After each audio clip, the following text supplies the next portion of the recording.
You may have heard the advice, always practice scales and arpeggios. Why is that?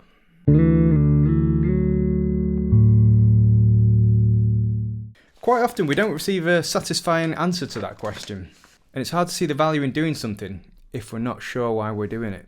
So I'm going to give you 5 reasons to practice scales and arpeggios every day. Number 1, technique.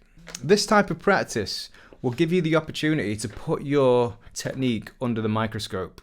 So if you play them slowly, or you record yourself playing them, you can then see where you're going wrong with your technique. Are both your hands coordinated? Are your fingers curved and not collapsing in on themselves? Are your wrists nice and straight? Are you playing in the most economical way? Good technique will give you the ability to play in time, play with a good feel, play dynamically, play fast and complex lines, and as a bonus, it'll give other musicians the impression that you know what you're doing.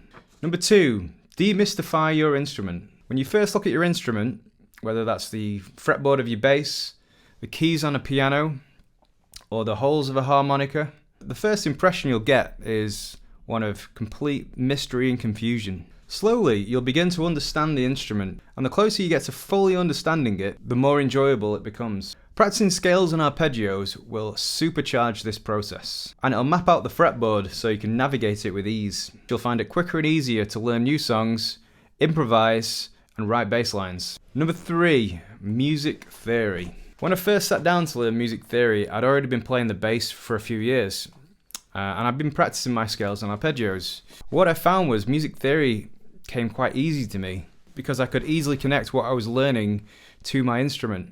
I was able to visualize chords, scales, arpeggios, intervals, all because I knew what they looked like on my instrument. A lot of students I teach are intimidated by music theory.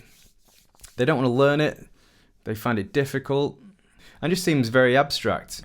Learning scales and arpeggios will bridge the gap between learning music theory and music.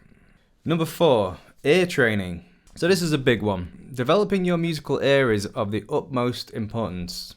Every scale and arpeggio has a unique sound or tonality, and by practicing them and being mindful of what they sound like, you'll begin to recognize them orally. And this is just another piece of the puzzle of you becoming a well-rounded musician. And as a bonus, it'll make transcribing easier, it'll make learning new songs easier, it'll make communicating with other musicians easier. It's an amazing thing to develop. Number 5, warm-ups. I often hear music teachers advising that you must warm up before practice and before playing live. Now I definitely agree with playing live, you've got to spend a bit of time warming up before you go on stage. However, when you're practicing, just play your scales and arpeggios a little bit slower and you've warmed up. So you're making much better use of your time, you're killing 2 birds with 1 stone. So hopefully that's enough to convince you to add them to your practice routine. So there's a multitude of reasons to practice scales and arpeggios. If you can think of any more, drop me a comment in the comment section. So this channel is new.